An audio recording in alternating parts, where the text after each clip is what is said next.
નમસ્કાર, જય હિન્દ વિદ્યાર્થી મિત્રો, લાસ્ટ લેક્ચરમાં આપણે ફોર્થ યુનિટ 10th સ્ટાન્ડર્ડનો ફોર્થ યુનિટ જેનું ટાઇટલ છે વન્ડરફુલ ક્રિએશન, અદ્ભુત સર્જન, એ લેસનની અંદર આપણે જોયું હતું કે ભગવાન કઈ રીતે માતાનું જે નમૂનો બનાવવામાં, માતાની જે આદર્શ મૂર્તિનું જે નિર્માણ કરવા માટે કઈ રીતે બિઝી હતા અને એ સમયે જ્યારે એમનો 6ઠ્ઠો દિવસ ચાલતો હોય છે કામ કરવાનો, તે સમયે એક દેવદૂત આવે છે અને પૂછે છે, અને ત્યારે એ દેવદૂતના કારણે આપણને ખબર પડે છે કે એ માતાની આદર્શ મૂર્તિ બનાવવા માટે ભગવાને કેવો પ્રયત્ન કર્યો અને એમાં કઈ ક્ષમતા, કઈ કેપેબિલિટી ભગવાન દ્વારા એમને આપવામાં આવી એના વિશે જોઈ. કે એ લેક્ચરના અંતમાં આપણે જોયું હતું કે જે રીતે ભગવાન મહેનત કરતા હતા તે જોઈને દેવદૂતે એકવાર એમને રિક્વેસ્ટ પણ કરેલી કે ભગવાન આટલો બધો શ્રમ ન કરો, થોડી વાર આરામ પણ કરો. અને ત્યાર પછી ત્યાંથી આપણો લેસન બાકી છે. તો આજે આપણે ત્યાંથી આગળ લેસન જોઈશું. ત્યાં સુધી તમને બધાને ખબર પડી જ ગઈ હશે લેસનમાં શું ભાવાર્થ એટલે કે શું અર્થ આપવામાં આવ્યો છે, કયો ખૂબ જ ઊંડાણપૂર્વકનો મિનિંગ કે જે અર્થ માતા વિશેનો જે ઊંડાણમાં આપણને વિચાર પ્રસ્તુત કર્યો છે.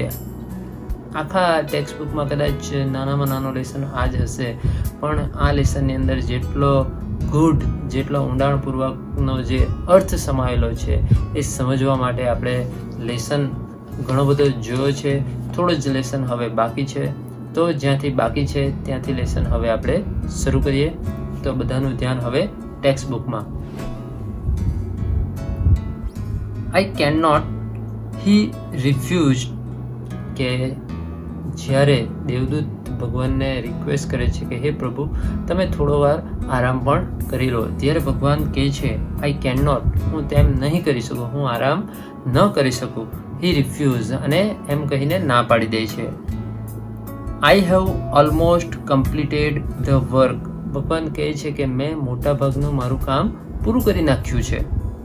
I have put the best of my ideas in two this model. કે આઈ હેવ પુટ, મેં મૂકી દીધા છે already, best of my ideas, કે મારા જે સારામાં સારા વિચારો છે, મારી જે સારામાં સારી કલ્પનાઓ છે, એ કલ્પનાઓ મેં આ મોડેલની અંદર કે આ માતાની જે આદર્શ મૂર્તિનું મેં જે નિર્માણ કર્યું છે માતાઓનું, તેની અંદર મેં પ્રસ્થાપિત કર્યું છે. Now these mother will heal herself when she is sick. કે આ મધરને એટલી બધી ભગવાને કેપેબલ બનાવી દીધી કે કહ્યું છે કે now this mother will heal એટલે ઇલાજ, કે આ મધર ઇલાજ કરશે હરસેલ્ફ પોતાની જાતે જ, વેન સી ઇઝ સિક, કે જ્યારે આ માતા બીમાર પડશે ત્યારે પોતાનો ઇલાજ જાતે જ કરી શકશે. એટલી કેપેબિલિટી આ મધરની અંદર આ ભગવાને મૂકી છે. She would be able to feed a family of 6 members only on half a kilo of cabbage. કે she would be able to feed, able એટલે સક્ષમ, feed એટલે પોષણ આપવું, ખવડાવવું, કે તે ખવડાવવા માટે સક્ષમ છે. a family of 6 member, કે ઘરની અંદર એક કુટુંબના 6 સભ્યોને only on half a kilo of cabbage, કે અડધો કિલો કોબીજમાંથી ઘરના 6 સભ્યોને ખવડાવવાની ક્ષમતા આ માતાની અંદર છે. કે માતાને કેટલી શક્તિ ભગવાન આપી છે, કે કેટલી કેપેબિલિટી આપી છે, તે અહીંયા આપણને ખબર પડે છે. And she would manage a child's bath, play, study, food and sleep without getting irritated એટલે કંટાળી જવું, અને વિધાઉટ ગેટિંગ ઇરિટેટેડ એટલે કંટાળ્યા વિના સી વુડ મેનેજ એટલે પાર પાડી શકે, પૂરું કરી શકે.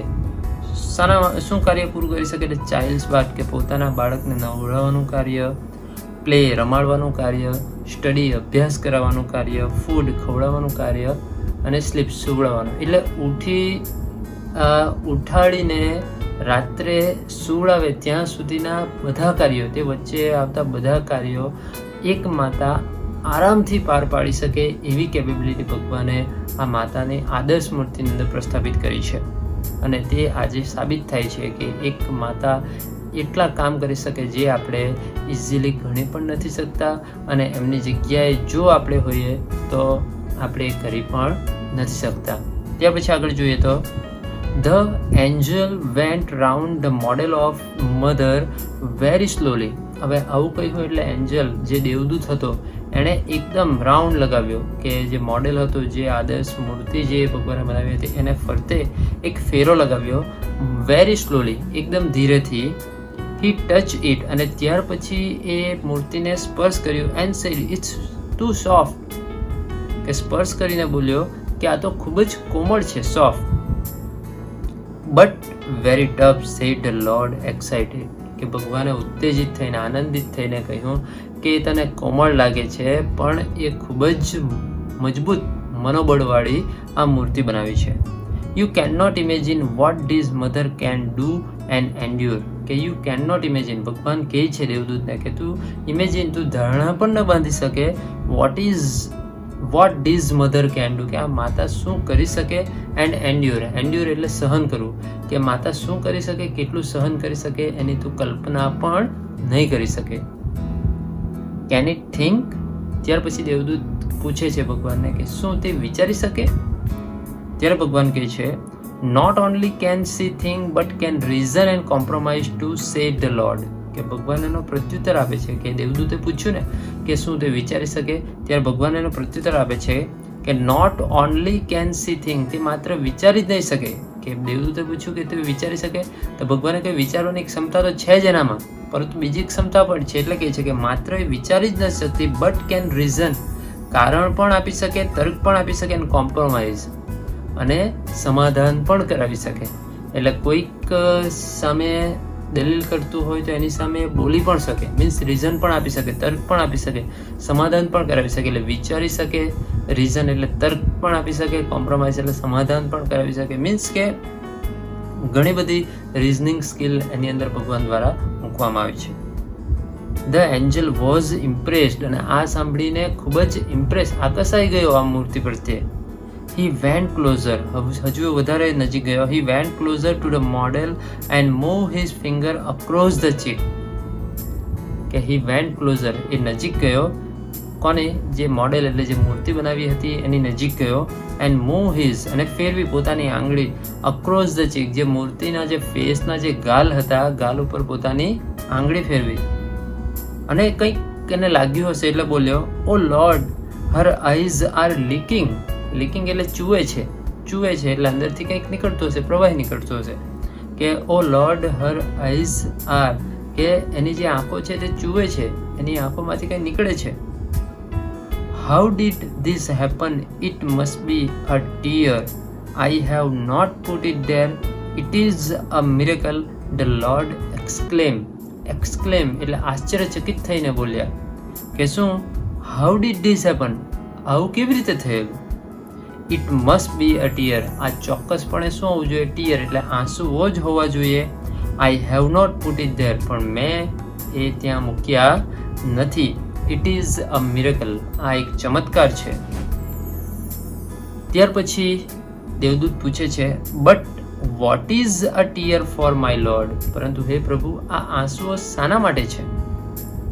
ત્યારે ભગવાન કહે છે ઇટ ઇઝ સમથિંગ યુનિક, કે આ એક અજોડ વસ્તુ છે. Maybe it is for pain, for joy, pride, disappointment, loneliness, the lord explain, કે ભગવાને એને વર્ણન કરતાં જણાવ્યું કે અજોડ છે.